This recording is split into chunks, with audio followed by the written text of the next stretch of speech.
Thank you. So, as the title says, I'm going to speak about the particular situation we have in our country, Malta, which is a bilingual nation. We have our language, which is Maltese, that's the national language, but we also have English, which is the official language. So, all Maltese people speak both English and Maltese. In fact, when students start compulsory education at the age of 5, they learn English and Maltese simultaneously. However, things in recent years have changed a lot. And this is having a direct impact on foreign language teaching and learning in our country. In fact, if I had to have a quick look at the major things that are changing within our country, globalization impact, we're no exception, and like other countries, we are being hit by this globalization perspective. Technological advancements, I'm proud to say that our schools are very well equipped with technology and with technological apparatus, and we have everything you need to teach. In fact, we also, every child is given a tablet in primary school and a laptop in secondary school. That's given free of charge to all students. And evolving economic landscape. In Malta, we have full employment.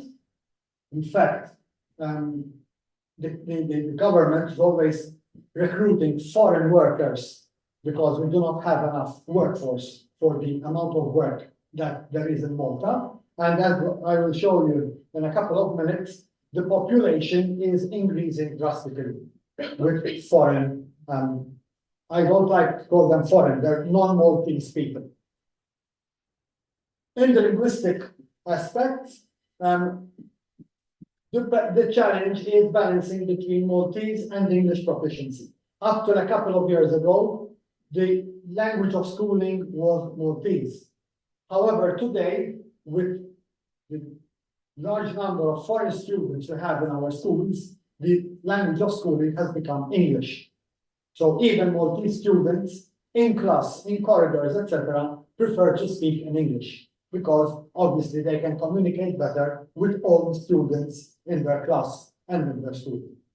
Limited capacity for a third language. Unfortunately, the fact that we speak English is proving to be a handicap when it comes to foreign language teaching, because many students, especially young students, believe that as long as they can communicate in English, they don't need other languages. English is a lingua franca. I know English, so I can communicate all over the world with it. So why should I study another language? And the influence of global media. We all know that internet, any type of media uses English or rather American, and that's the language our students use today. Demographic changes, increased immigration, I will speak about this in a minute, and cultural diversification. In fact, if I have a look at the local population, this is the population in our country. It's 563,000 inhabitants. As you can see, in the space of 10 years, from 2014 to 2024, there was an increase of over 100,000 inhabitants in Malta. These are not people who come for a month or two. These live in Malta. They have their homes in Malta, their families in Malta, their kids going to school in Malta, etc. And you can see that 28% of the population is now non-Maltese. And there is a big shift. In fact, in 2014, we had 6% of the population, which was non-Maltese. In 10 years, we went up to 28%. And obviously, this has its repercussions in all aspects of life. Unfortunately, we were not prepared for all this influx of foreign people, and hospitals, schools, services were not prepared for such a large influx of people, and they are still coming. And therefore, problems arise, obviously. Now, what are the challenges in language teaching? I'm speaking here more about foreign language teaching and learning, not about English and Maltese. Current challenges: shift from European to global focus. Unfortunately, as I already said, many young people argue that all you need is a knowledge, a competency in English language. If you can speak English, you can go wherever you want. And this is happening also because in many other countries, not only in Malta, English is being taught as a second language. In fact, I remember when I was a kid, very few Italians, for example, used to speak English. Today, the majority of the younger generation of Italians can speak English fluently. So whereas previously we used to encourage our students to learn Italian, so that if they go and work in Italy or if they meet Italian people, they can communicate in their language. Today, everybody can communicate in English. Overcrowded curriculum. That is a problem that we have in our country. We have so many subjects that students have to learn that very often then students pick and choose.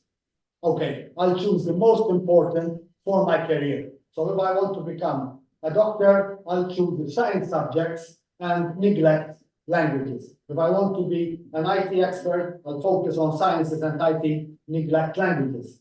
And languages are becoming the Cinderella of our education system.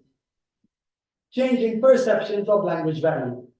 Unfortunately, there is this perception that the better jobs are not linked to languages.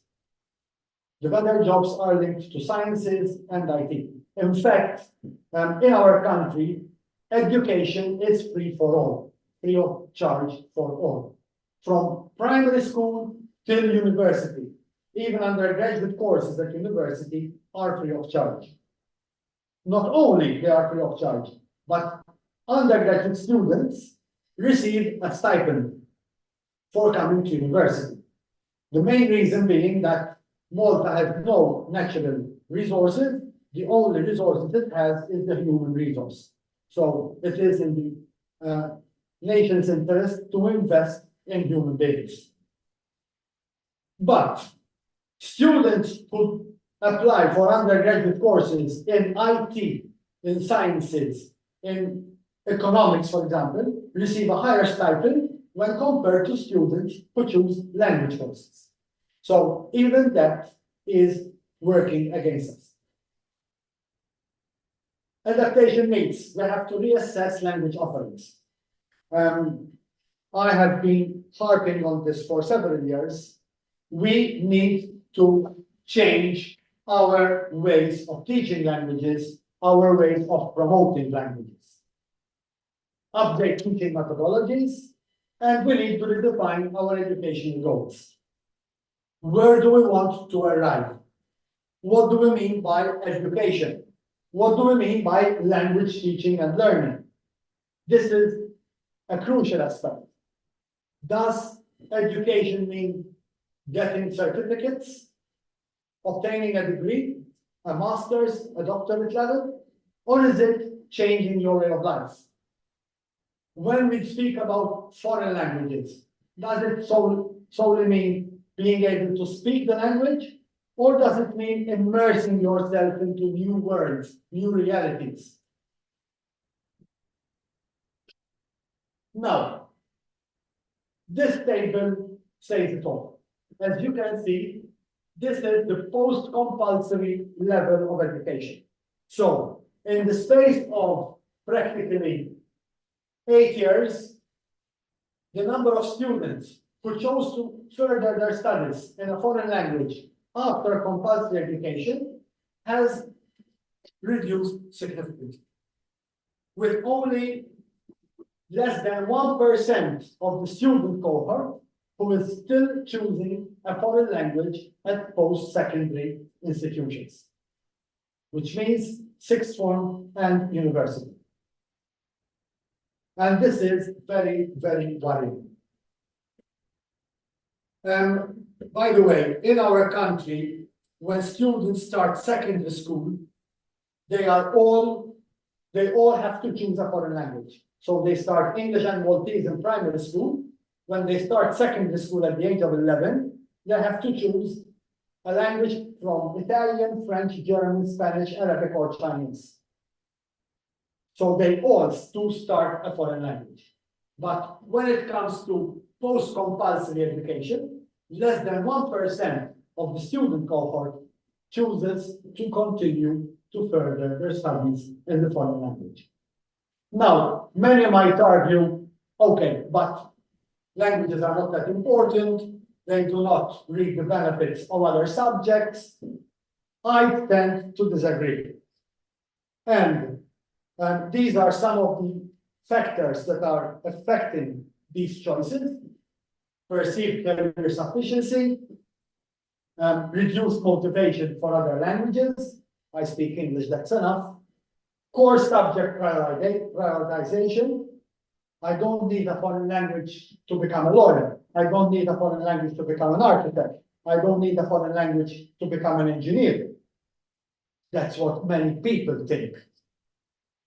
Exam-centric focus. Our system, unfortunately, is still very exam-oriented. We have moved on to formative assessment, but still many parents exert pressure. They want exams. The argument is always, my son does not study, doesn't have an exam coming. Outdated pedagogy. Unfortunately, we are still trying to improve the pedagogy. I'll give you an example. As I said before, all our schools are equipped with latest technologies, interactive whiteboards, tablets, you name it, we have it. But teachers are not trained to use them. Just to give you an example, since last year, there was a new system giving a tablet to all new entrants to primary school. So as soon as a student starts primary school, he's given a tablet. But what happened? The state, and we have three types of schools, church, state, and independent. They offered a 2-hour course to all teachers how to make use of the tablet in the classroom. Now, how can teachers make the most of using the tablet in school with a 2-hour course? I mean, it's ridiculous. So teachers have the tools, but they are not trained to use them. Training deficits, career-driven choices, and short-term benefit orientation. Now, why did I say that I do not agree that languages are not important for certain professions? Because if we have a look at what is happening in adult education, the exact opposite is happening. So whereas post-secondary students are deserting languages, once adults start working, they realize that they need to learn a foreign language. So if you're an engineer, they soon realize they need to know German. Why? Because many German companies have invested in engineering companies in Malta, and they send their employees for training in German. So if you don't know German, you have a problem. Pharmaceutical companies require French.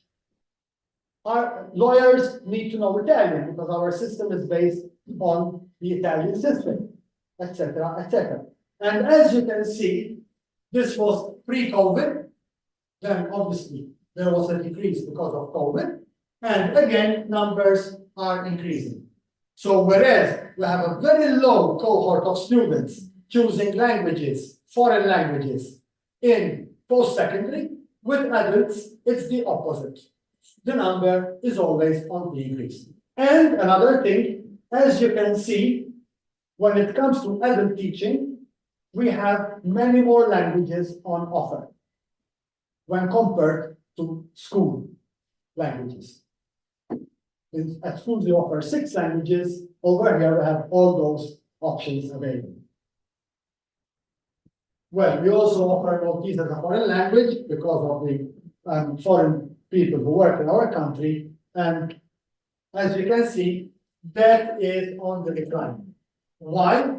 Because apart from these types of courses in Maltese as a foreign language, we are now offering other courses which are called cultural courses, where foreigners get to know not just the language, but also the Maltese way of life, the Maltese system of taxation, etc., etc. And they're preferring to choose that type of. So, what are the challenges ahead? So, there are divergent trends between young students and adult learners. So, we need flexible, diverse educational opportunities. There are two key strategies that need to be taken into consideration. We need to foster collaboration. There is the need for more collaboration between schools, universities, and lifelong learning centers to share resources for cross-institutional training for more coordinated learning pathways. And we need more tailored approaches. We cannot continue offering in language education a one-size-fits-all program. We